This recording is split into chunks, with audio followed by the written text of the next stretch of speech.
तुम क्या करोगे सुनकर मुझसे मेरी कहानी, बेलुत्फ जिंदगी के किस्से हैं फीके फीके।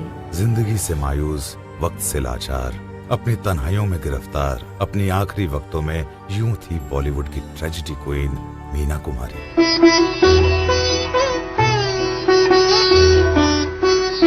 मीना कुमारी के फिल्म कैरियर में डायरेक्टर विजय भट्ट की खास और अहम जगह है। मीना कुमारी की पहली फिल्म के डायरेक्टर भी विजय भट्ट थे और जिस फिल्म ने मीना कुमारी को इज्जत, शोहरत और अवार्ड्स दिलाए वो भी विजय भट्ट की ही डायरेक्ट की हुई फिल्म थी बैजू बावरा।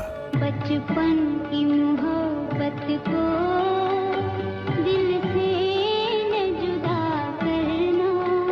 मीना कुमारी वो पहली हीरोइन थी जिसे 1953 में फिल्म बैजू बावरा के लिए बेस्ट फीमेल एक्ट्रेस का फिल्म फेयर अवार्ड मिला। मीना कुमारी ने मजलूम औरत का किरदार इतनी महारत से निभाया कि उन्हें ट्रेजेडी क्वीन कहा जाने लगा, जिसकी मिसाल थी उनकी फिल्म जैसे 1953 की दायरा और परिणीता। गोरे गोरे हाथों में मेहंदी रचा के, नैनों में गजरा डाल के। 1956 में रिलीज हुई फिल्म एक ही रास्ता। चली गोरी प्रीते मिलन को चली, नैना बावरिया मन में सावरिया। 1957 की बेहतरीन फिल्म शारदा।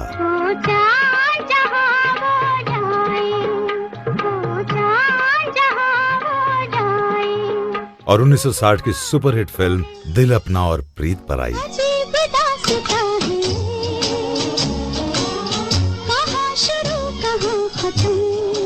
ट्रेजेडी क्वीन के टाइटल से मशहूर होने के बावजूद मीना कुमारी ने कुछ लाइट हार्टेड फिल्में भी की और इन फिल्मों में भी अपने किरदार को बखूबी निभाया, जैसे 1955 की दिलीप कुमार के साथ फिल्म आजाद।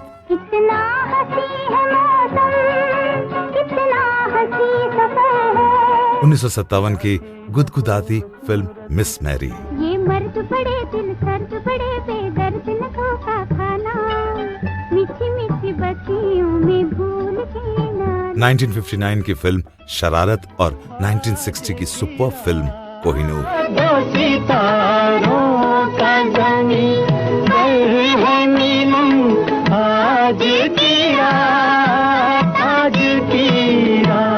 बतौर अदाकारा मीना कुमारी की दी बेस्ट फिल्म थी निर्माता गुरुदत्त और राइटर डायरेक्टर अबरार अलवी की क्लासिक फिल्म साहिब बीबी और गुलाम, जिसमें उन्होंने एक अल्कोहलिक वाइफ का किरदार यूं निभाया था कि लोगों को असलियत का गुमान होने लगा।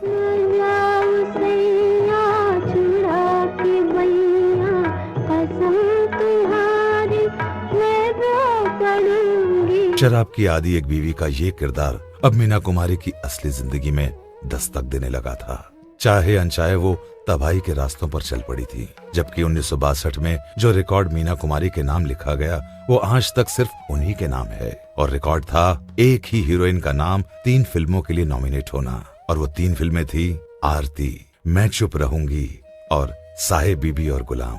मीना कुमारी का मुकाबला अपने आप से था और आखिर फिल्म साहिब बीबी और गुलाम के लिए उनको फिल्म फेयर बेस्ट एक्ट्रेस का अवार्ड दिया गया। सोजिया में समाए गयो रे कि मैं तन मन की सुध बुध गवा बैठी। अपने शौहर प्रोड्यूसर डायरेक्टर कमाल अमरोही से उनके रिश्ते तेजी से बिखरते जा रहे थे। बेवफाई का ये गम वो शराब में गुम कर रही थी, मगर अगले 4 सालों तक उनकी एक से बढ़कर एक फिल्में आती रहीं, जैसे 1963 की बेहतरीन फिल्म दिल एक मंदिर।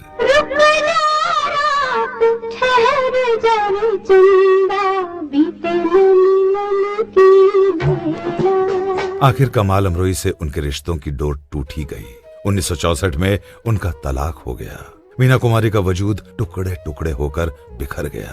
कितने अरमानों से उन्होंने कमाल से मोहब्बत की थी, शादी की थी, और एक नाजुक दिल शायरा का दर्द लफ्जों में सिसक पड़ा।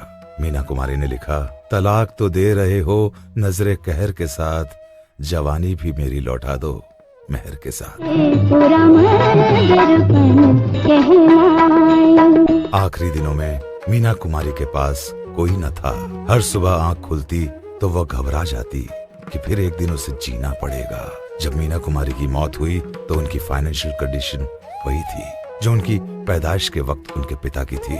तब उनके पिता के पास डॉक्टर का बिल भरने के लिए रुपए नहीं थे और अपने दौर की टॉप की हीरोइन इस हालत में इस दुनिया से गई कि मौत के बाद उसके बैंक अकाउंट में इतने रुपए भी न थे कि कफन दफन का इंतजाम हो सके।